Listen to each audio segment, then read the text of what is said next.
Hello everyone, good afternoon, welcome.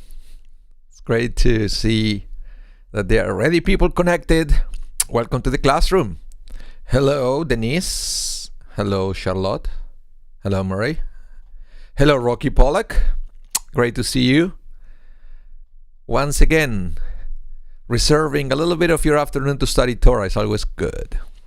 It's always good to nurture our souls, studying the wonderful Torah, this beautiful gift from God to each one of us. And I hope everything is going well with the stream. I'm using a different system today. Hi Judy, welcome. Using a different tool, let's put it that way. Phyllis Laveman, welcome. Welcome to the class. So I hope everything is going to go well. So yeah, you'll see a little bit different. I have more tools in front of me. I can see better the chat. So I think it's all good. And I hope you're having a good day. It's a little chilly in Winnipeg for those of you who are not local. We're supposed to be enjoying temperatures in the mid-20s, and we had like a -4 overnight. That hurts. That hurts. Now that I opened my swimming pool and it's going to be cold, and I don't know when I can actually use it. Hello Denise, you said first Torah study class with you all. Okay, Austin, Texas. Yeah, welcome. We're going to be studying Parsha Beahalotcha, by the way. Denise is this week's Parsha. And I selected a few verses, and hopefully we're going to expand and to analyze and to study and discuss a little bit about those verses that I picked randomly. Well, not so randomly. I picked them because I like them from this week's Parsha. It's impossible to study the whole Torah portion in just an hour. But that's why we keep coming year after year. So the more you study, the more you know about the Torah in general. I guess that was a little bit of my... thank you, Denise. A little bit of my story. Hello, Michael. Michael Legoff is here. He said, you look like you're in an office in Palo Alto, California. Me? No. I'm in my basement. But yes, it's not the real background. I have a fancy green screen, so I can be whatever I want to be. If I don't like it, I can, I don't know, you like this one better? Go Jets go! Yay! Maybe that's better. But because the Jets don't endorse my class, I won't do it. So let's begin with this week's Parsha. Let's get to it. It's Beahalotcha, as I mentioned, and the beginning of the Parsha is going to be all about the menorah. I don't know if you remember the menorah.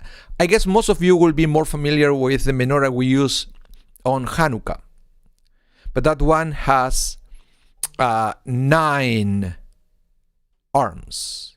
So you have to put 9 candles for the 8th night of Hanukkah, plus 1 that is the shamash, or the server, or I don't know how you call it. Yeah, the one that we usually use to lit all the other candles. That is a menorah. But the menorah with capital M was the one that was commanded by God to be made with pure gold, and eventually it made it to the temple in Jerusalem. That's the menorah. That one used to have 8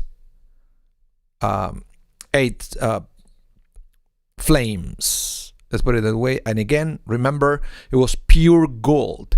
Eventually that was taken as loot by the Romans, destruction of the second temple, and we never got it back. So we don't know what they did with it. Maybe they just used the gold for something else, or maybe it's somewhere in the world, hidden, buried, who knows. Big mystery, but we never got it again.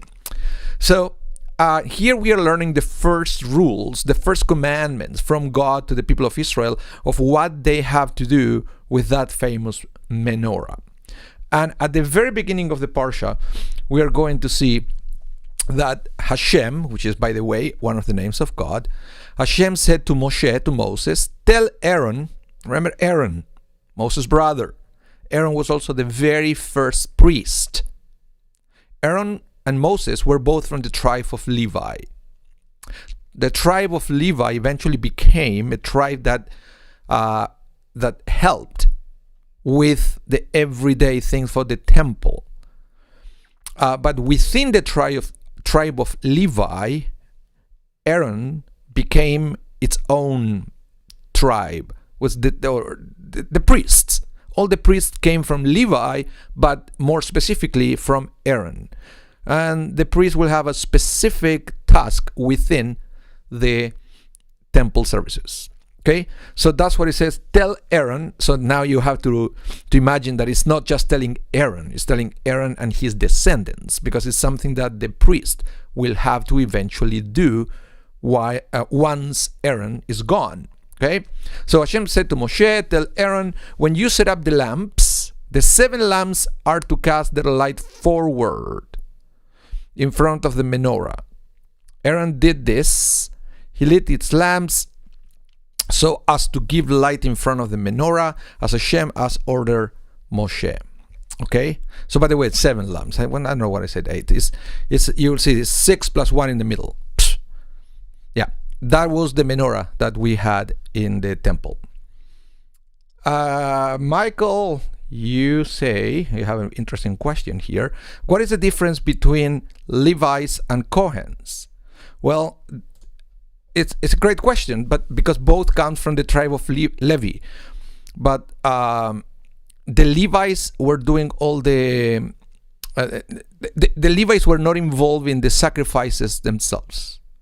Only the Kohens were involved in the sacrifices. Everything else done at the temple was usually done by Levites. And the Levites were also the ones leading services. There is the understanding that the Levites were the first choir that we have in the temple. They also played instruments and they were teachers. And the Kohens were more the ones that were performing the sacrifice services. It's almost like in these days will be like rabbis and cantors. The Kohens were the rabbis and the Levites were the cantors. But they were working together in the temple. They didn't supposed to do anything else. They didn't have land, for example. All the other tribes, they received land. Remember when they entered to the land of Israel, they did a lottery. And with that lottery, they split the land. And every tribe got a portion of the land of Israel. The Levites and the Kohens, they did not. Why? Because they're supposed to be all over Israel, serving in the temple and doing other educational activities within the land of Israel. So yeah, great question. Thank you, Michael. So here again, let's go back to this. The 7 lamps are to cast their light forward in front of the menorah. Aaron did this. He lit its lamps so as to give light in front of the menorah, as Hashem has ordered Moshe. Okay, so a few interesting things here that the rabbis noticed. Number one is, and I will go through this very quickly. In English says, when you set up the lamps. But in Hebrew, it will say, let me show you it here. You can say, Beahalotcha et aneirot. Now, the verb Beahalotcha is come from la'alot, which means to elevate or to ascend. Let's put it that way. One of the explanations of why the Torah is using these words to ascend is that Aaron had a few steps that he will have to take a few steps, so he will be able to light the menorah looking at the spots for the oil from above. Okay, I don't know if you notice when you have the old style candelabra, let's say the old houses, and some things that sometimes you will see on movies. You see how people will use a long stick so they can go up and light the candles. Well, that's one way to light the candles, with a stick. And the other way is you take a step, you use the ladder, and then you don't need that long stick because you will be right there over the candle and then you can just light it with your hand. That's another way of doing it. This seems to be the way that it was commanded for Aaron to do it. And this is very interesting because it was unnecessary. Those steps were not really necessary because the menorah was not tall at all. So why the unnecessary steps? Why the unnecessary ladder? So Aaron will be able to do it from above. Well, the rabbis understand that the thing of doing it from above, it will make the whole process a little bit easier. Not too much, but it will be better for Aaron to do it that way. Because let's say Aaron is gone, the next one is not so tall like Aaron, and will have to stretch a little bit, and it's still doable, but it's always better if you do it with the ladder. And the rabbis seem to understand that when the whole temple was designed and all the services were designed, the concept of good enough was a bad word. In fact, I believe in general in life, good enough should be a bad word. You have to always do it the best possible way. And this is something that, sometimes we all sin or transgress, let's put it that way, in the sense that we settle with good enough. And who needs the ladder? I can do it with my hand. It's easier. Yeah, it might be easier, but it's not the best possible way. And if you have the potential to do it the best possible way, that should be your aim. Never settle with good enough if you can give more. I understand that sometimes, we reach our limit, but I will never call that good enough. I will call that your own 100%. So if you can always give more, please don't settle with good enough. This is a perfect example that we have in the Torah. When Aaron, being able to do it from the floor level, it took a few more days to create like that little ladder, that little step tool, so he could do it the best possible way. So I have a few questions here. Denise, you said, is there a symbolism for 7 lambs or for the days of the week? Well, the number 7 is, it's very important in Judaism, in the sense that the number 7 represents the totality of time and space. Let's put it that way. That's why we have 7 days in the week, but we also have 7 colors in the rainbow. So the number 7 represents completion. The number 7 represents always. So whenever something is represented by number 7, it implies that it's something that comprehends everything. For example, in the morning when we put on tefillin, we wrap it around our arm 7 times. And God completed the world in 7 days. But it's not just about the 7 days, it's the completion of creation. So whenever we have a menorah that contains 7 lamps, it's a menorah that represents that the light is present all the time, every day of our lives. It's not that we think about God and spirituality once a week, even though some people do it. You will be surprised when I teach sometimes about services, and when I said that Jews pray actually 3 times a day, every day of the week, and people said, "Oh, I thought you only have one service Saturday morning." Well, yeah, that might be the most popular one, but that's not the way it is. We have it every day. So that's why the number 7 is present in the temple, because it represents all the time, always, and so forth. Hello, David Pollack. Welcome to the class. Welcome to the class. Who else is here? Shali Chochinov. Apologies for being late. You don't have to apologize, Debbie. Shali, sorry. It's Sheba Brachos. You said, yeah, Yeah. It's Sheva Brachot. Everything, the number 7. And again, I always say this. After the number 7 is the number 8. But number 8 is a totally different story. Number 8 represents something that is above or outside nature. In other words, miraculous. That's why even though the menorah has 7 lamps, the temple itself was inaugurated on the day number 8 of a celebration, representing that the temple itself represents something that is above nature because it's the house of God, of course. So, yeah, you're welcome, Denise. Anytime. If you guys, everyone, if you have questions, please type it in the chat. As I can see now, this system that I'm using now, I can actually highlight your messages. I can put it on the stream so everybody can read it.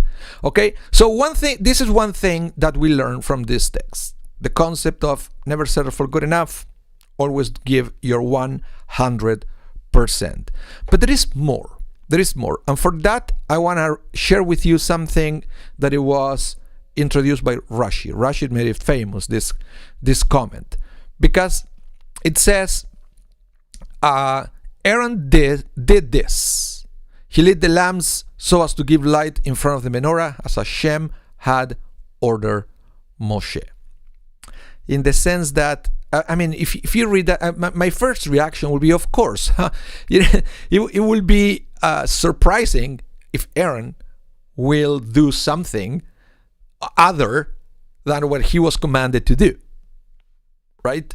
And of course, we can always get the message that this is teaching us that we should never change things, we should do as commanded, and blah, blah, blah. That's all good. You can take that message if you want. But Rashi takes it a step higher. And he will say this. Rashi will say, Aaron did this as Hashem had ordered Moshe. He did not change. What Rashi is implying here is that it's not that Aaron didn't change the command. What Rashi is implying is something didn't change within him, which is not the same. And I will share with you a text about that in a minute. But first I want to address Debbie Pollack, who said, why not the word lehatlik? Yeah, that's the point. The Torah could have used the word lehatlik, but didn't, just to make a point. So that's why he used Beahalotcha, to elevate, so we can have another teaching coming from that episodes. That is something that Rashi uses a lot of time to bring teachings. Rashi, sometimes when you study Rashi, you have to understand what was bothering Rashi. Why did Rashi took the time to analyze the verse? Well, Rashi is always trying to find what is weird, what is wrong with the verse. So in the previous verse, I will agree with Debbie. You could think, okay, why not using the most common word, leadlik, to light? And lehalotcha seems to be a sophisticated word. Why? Well, there is a why. So we can have another layer of teaching from that episode. So you see, the word is changed to catch your attention. So then by trying to understand why the word is different, you will have a teaching that otherwise wouldn't be so obvious in the text. So let's talk about Rashi here when it said that he did not change. Aaron didn't change. It's not that he didn't change the law. He himself didn't change. Listen to this. This is from Rabbi Raymond Beida, and he says as follows. One answer is that the word he did not change, the words he did not change do not refer to Aaron's behavior. What the Torah is addressing is Aaron's personality. Although he was given such a great honor and holy task to perform on a daily basis, he did not change. He remained humble and subservient of Hashem. A second approach is that when a person does something exciting or important for the first time, they do it with great enthusiasm. As time goes on, They repeat the job every day. The glitter fades, and they perform the task without any gusto, practically by rote. Aaron lit the holy candelabra every day for 39 years, and yet every single day he did not change from the level of excitement and dedication he felt on day one. We should learn from this approach to our daily mitzvot with enthusiasm and a high level of devotion of Hashem. This is very interesting because, and correct me if I'm wrong, but we all went through this, that we all start something new and we have so much excitement, and the time goes on. We get bored and we move on. Maybe we stop doing that and we start doing something else. People who, started to read a book and it was so good, and then for some reason, I don't know if it happens to you, you find the book years later, say, oh, I never finished it, wondering why. Well, usually it's always the same reason. We didn't have the same excitement after a few chapters. We put it aside, said, okay, maybe tomorrow I will feel like reading it again, and then tomorrow never comes because we move on to something else. Maybe you start to watch a movie and you forgot about the book and so forth, and that's life. You start a new course and you're so excited at the beginning, and then it's not the same. Same thing with people who rediscover religion. When they start coming to synagogue with so much excitement, and they go to every every daily minyan, and sometimes it doesn't last long, and after a few months they lose the enthusiasm. So the thing here is, that's why the Torah is making a big deal of this, that he did not change, that Aaron never changed, because this is not common. This is a virtue of a great man, that he found ways to stay in the game. And this does not happen by mistake. You have to make it happen, because otherwise the distractions will eat you up. We have to find ways to stay in the game day after day. And that happens with work, that happens with school, that happens with relationships. We have to find ways to keep the flame alive. It does not, talking about flame alive, right? Like the menorah. We have to find those ways, otherwise it will not happen by itself. Denise, you said we should always perform acts of chesed, mitzvot, with enthusiasm, loving kindness, and with love of God. Of course, but the thing is, you see, it's how do we keep that flame burning so it won't become a one-time shot? It will become something that we can do it day after day. Michael, you said, for me, it's the gym. Yeah. It could be many things. Now, with Rocky Pollack, what do you say? Let's see. So when the thrill is gone, we have to look up to our rabbis, right? Well, not necessarily. Don't. Let me tell you something, that sometimes repetition is not bad. Because even though that is a fact that you will never have the same level of enthusiasm, the same energy that you had at the beginning, nevertheless, it's always good to keep doing it, because that's the way we generate or we create habits. And habits, I know, it depends how you look at habits. You could look at habits as a negative thing, something you do time after time after time after time, so boring, so repetitious, so mechanical. But habits, certain habits are very good, and we need to be an autopilot with that. So we have to do certain things for a while until become our nature, so we can devote some of this energy to some other things. So this is something that's very important. And by the way, I was just thinking the other day that maybe that's what I wanted to talk about during these high holiday sermons, about habits, and how habits can sometimes make us better or worse, depending on what kind of habits we develop in our lives. So Aaron developed these habits of every year coming and lighting the menorah, but he was able to do it with energy and a kavanah, an intention and enthusiasm. So it's kudos for him that he found a way to do it that way. Remember that it's for the best of reasons. Yeah, sometimes we have to remember why we do things, right? That's another thing, to remember why we do things. And it's important to stay in the game, and there are certain things that we shouldn't change in our lives.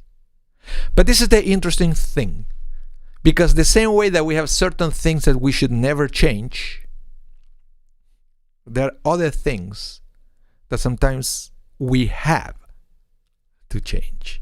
It's imperative that we change certain other things. Sometimes things change around us and we have to adapt. And I know some people will wish that nothing will change around them and everything will look the same all life long. There are people that are like that. I'm not like that. Sometimes I like certain change to keep things interesting, right? But I guess that is because we like change, but under our conditions. Let's put it that way. We like change under our conditions, but we know that life sometimes does not work like that, and we have to learn to deal with change that does not happen under our conditions. So what do we do when that happened? The interesting thing is I believe that the people of Israel as a nation was almost like trained from the beginning to deal with the ever-changing world. And I said, is that a skill? Can you actually learn that? Well, I don't know if you can learn it or not, but this is exactly what happened here, because their reality changed constantly and sometimes without previous notice. They just happened. And I will show you in a minute what I'm talking about.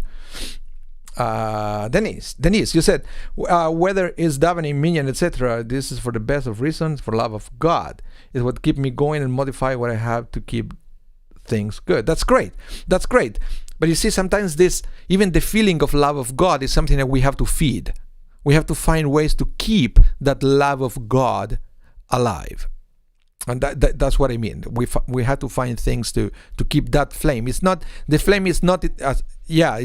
so much the going to minyan, but to keep the flame of the love of God that will push you to go to minyan alive. And it works differently for different people. So this is what happened with the Jewish people, with the Israelites. This is also from this week's parsha. And in the same way that it says at the beginning that Aaron never changed. Now we're talking about change itself. Where it says, when the cloud lingered upon the tabernacle many days, the children of Israel will maintain the charge of God and will not journey. Okay? So I don't know if you remember this story. That they had a cloud, which we'll call the cloud of glory, that it will guide the Jewish people in their journey to the promised land. So they have a cloud during the day and a pillar of fire at night, showing them where to go. But not only where to go, because they have to follow that cloud and follow that fire, but also when to move. So what happened is they have this cloud that it will move with them, and eventually the cloud will stop. So when the cloud stopped, somebody will probably blow a shofar or something, and everybody stopped. They have to encamp there wherever the cloud stopped. Whenever the cloud decided to stop, of course, whenever God decided the cloud will stop. And the interesting thing is, eventually, there are parts in the Torah that we read all the places that the Jewish people went from. You will read from one place to the other, that place to the next. And the Torah also says how long they stayed in each one of these stations. And the thing is that some destinations became their home for, I think there was one, the longest one was 19 years. For 19 years, nothing happened. And they have to stay on that place for 19 years. But sometimes it was just for one night. Ha! Can you imagine this? Because it's not that somebody will tell them how long they are going to stay there. They never knew. So the cloud stopped, and they were said, "Okay, guys, let's build the camp again. They have to put the tents, and they have the tabernacle, this portable temple. They have to put it in place, and it takes time. And then once they have everything in place, ready to relax, the cloud will start moving. The cloud will start moving. And they have to start moving again after the cloud. Okay? That's life. We have to pack everything again and move after the cloud. It was 24 hours, it was 24 hours. And I don't know what is worse. If you have to do it within 24 hours or after 19 years, when maybe you really liked where you were. Maybe it was oasis there, and they were so happy. They have leisure, they have food, they have water, and then one day, out of the blue, the cloud starts moving.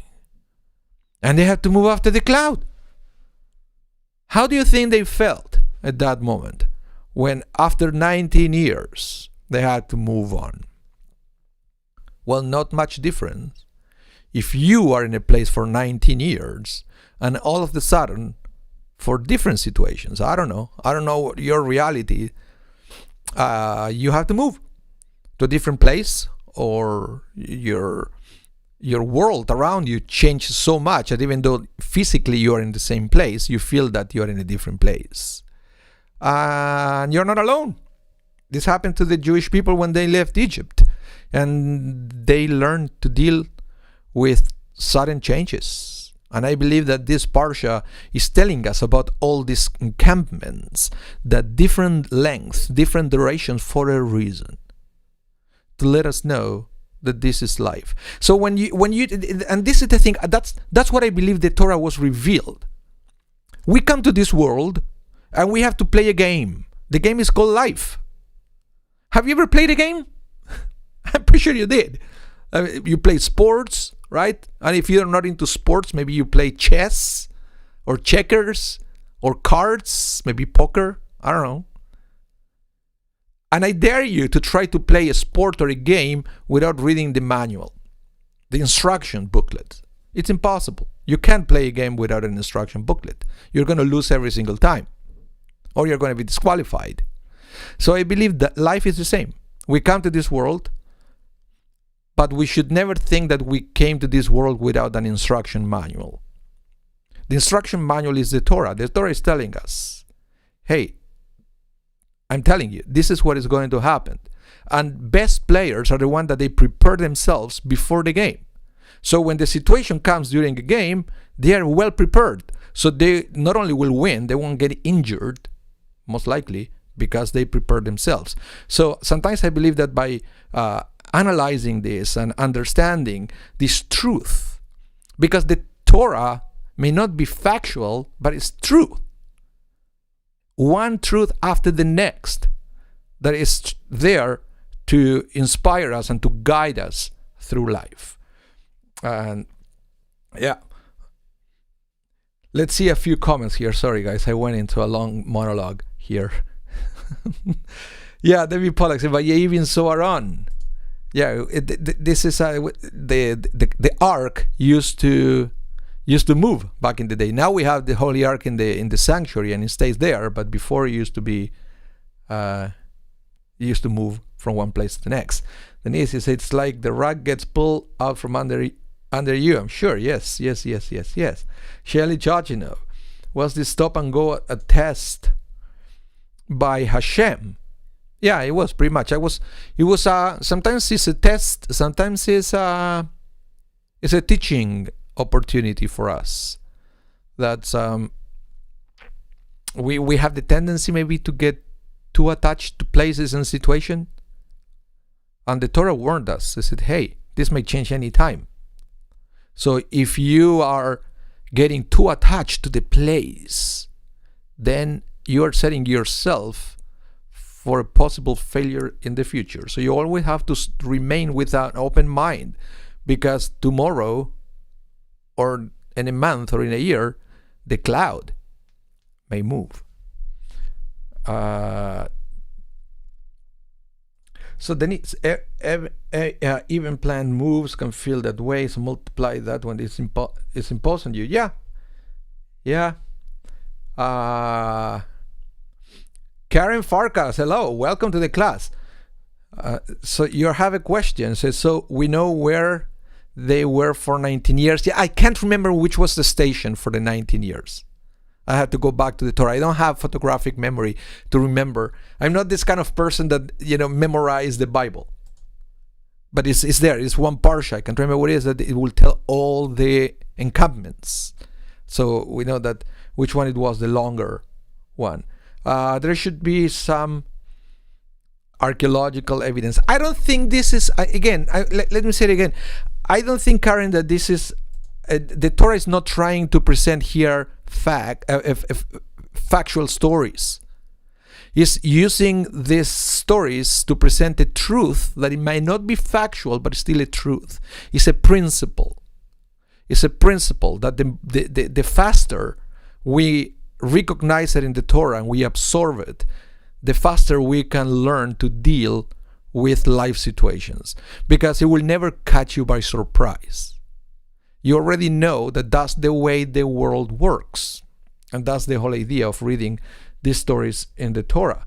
And David said, we need to be flexible. Yes, we need to be flexible. And more than that, we need to develop what is called the emunah, which is a faith. But faith in the sense, because this is the big mistake, when people think that faith is the knowledge of what is going to happen. And I will challenge that belief. I believe that faith is all the opposite. Faith is uncertainty. Faith kicks in when you don't know what is going to happen, but you still trust that there is a divine plan and you are in the hands of God, even though you don't understand why the cloud is moving. It's I think that's faith properly understood. Yes. Yeah, that's what Rocky, you said faith can't be evidence-based. Exactly. If you have evidence, you don't need faith. It's that easy. That easy.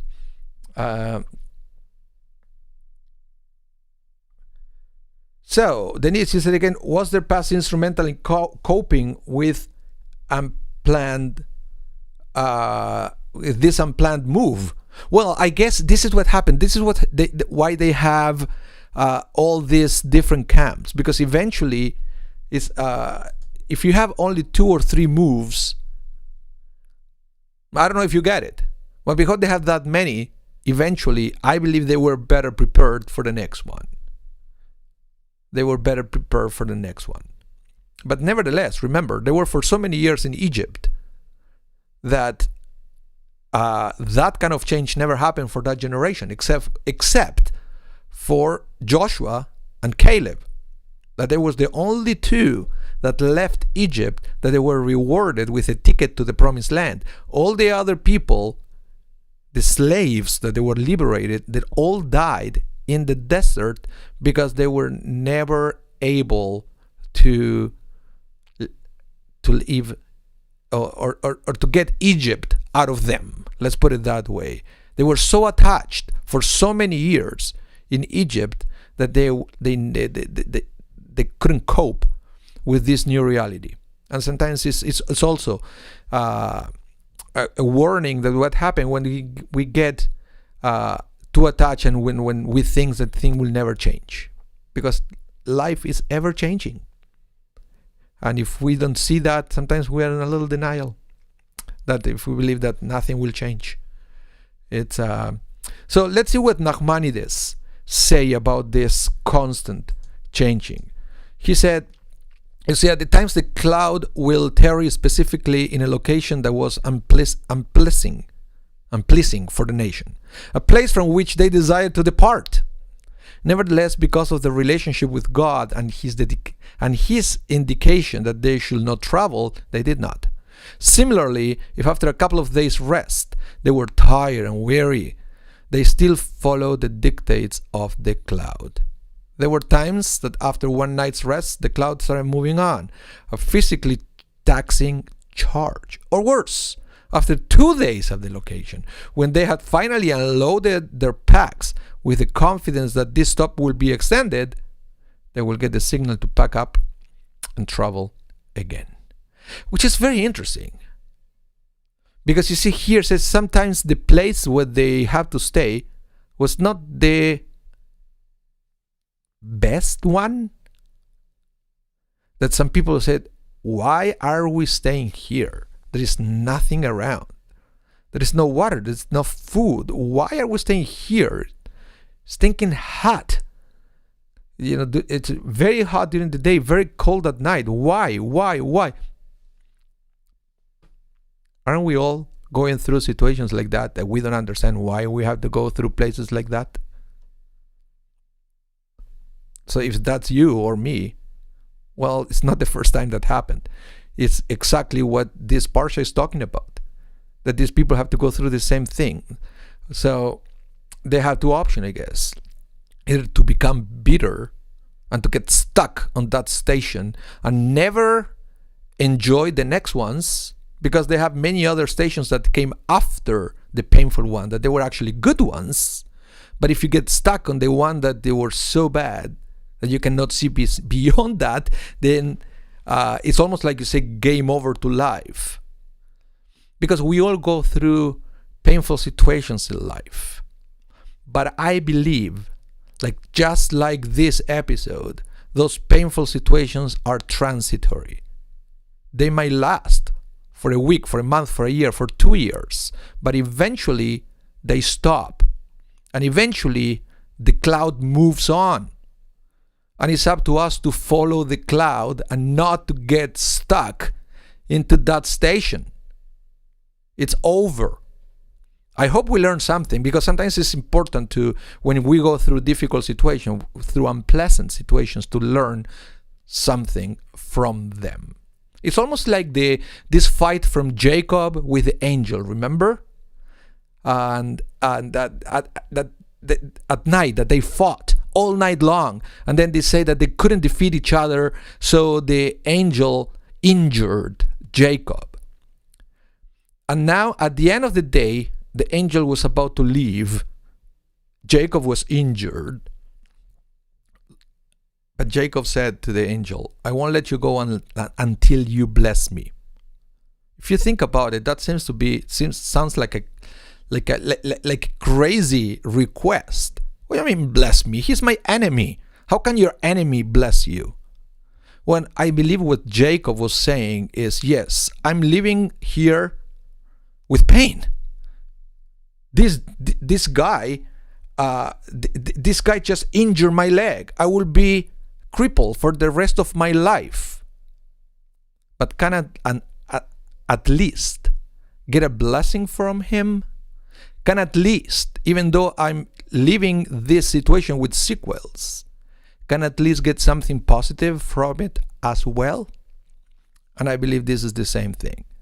It's important sometimes to realize that sometimes things in life are very challenging, but it's just for a season. Eventually we move over to another season. And it's very important, number one, to be able to move on, and number two, to get some kind of blessing from that difficult season that we just went through.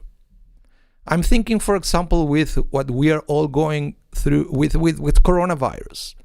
Are we all going to be able to see something positive at the end of this pandemic? Or we are going to keep complaining about all the restrictions for the rest of our lives? I believe there are going to be people in both sides. Some people, I can already see that that's all they're going to do for the rest of their lives. All the things that they couldn't do, the business that they lost, and which is all true. But now the cloud is moving forward.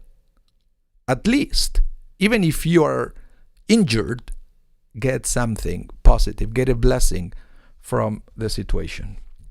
Yeah. Oh, thank you, Karen. You're very welcome. Yeah. Yeah. Some of us will stay angry for a while. That's okay. You can stay angry for a while. That's fine. But eventually, the challenge is to move on. Again, may take 1 day, may take 1 year, but it's a goal. If you can recognize it, you can make a goal of yourself to try to overcome something in our lives, right? So look what this rabbi has to say. He said, these exercises were actually the training program for divine service, a lesson that spans the generations. Many have the faulty notion that when life becomes quiet and serene, then we are free to serve God. Rather, it is only when we learn to acclimate to serve God while carrying life's heavy burdens through extreme conditions that we are truly equipped to accept the Torah. So this is the other thing that we learn from this parsha, and but this is all related to this is not about the way we feel about life; it's the way we feel about God. That I understand that it's difficult to sometimes strengthen our connection with God when things are not going the way we would like them to go. But it's another challenge that we have to maintain that relationship. Doesn't matter what happened in our lives. It's a challenge. It's a challenge. I believe that's the reason why, for example, in a funeral, we say the Kaddish, which is the sanctification of the name of God. Why will you put the mourners in a situation that they just lost somebody, but nevertheless they have to sanctify the name of God? Exactly for this reason. That's why. Because perhaps that's what, even though it's difficult, is something that we understand that we need to find ways of doing it. Yeah. Denise, you said, lost my aunt to Corona. Oh, so sorry to hear that. Yeah, it's a terrible thing. But I can see the light at the end of the tunnel, actually. Now that more things are going to start opening soon. It's, yeah. And, yeah. So, I think this is I have other text, but I don't want to move to another verse from the Torah, and then we won't have time to properly study it. So I prefer to leave it here right now, and we can all take some kind of lesson that we can take with ourselves home.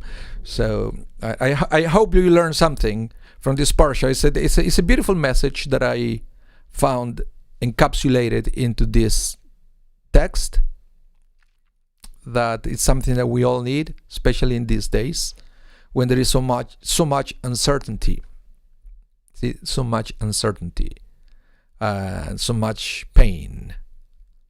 And I believe those are two things that this parsha addresses: uncertainty and pain. For pain, we should remember sometimes it lasts for a season. And uncertainty is there all life. But if you have an emunah, if you have faith that there is a master plan, if you have faith that God is guiding your path, then life becomes way, way easier. Yeah. Well, thank you, Phyllis Laveman. Great to know that you're still there. And thank you, Rocky Pollack. Thank you all for taking time this afternoon to study a little bit of Torah. And also remember, I also say, right? Subscribe to our channel if you haven't subscribed yet. And if you hit the bell, you will be notified every time we go live and every time that we upload something to our channels. Remember, we have Facebook page, YouTube channel, website, and we have the shofar that we publish our magazine once in a while. So if you want to be subscribe to our channels, subscribe to an email list, so you will be up to date with everything we do. Thank you again. Have a wonderful rest of your day, wonderful afternoon. And we have a new project that the Share Zedek is most likely we are going to start rebroadcasting all these classes in the afternoon as well. I don't know when we are going to start doing that. So for people who missed it, they can always catch up with our lessons. Have a wonderful day, stay safe, and hope to see you soon. Bye now.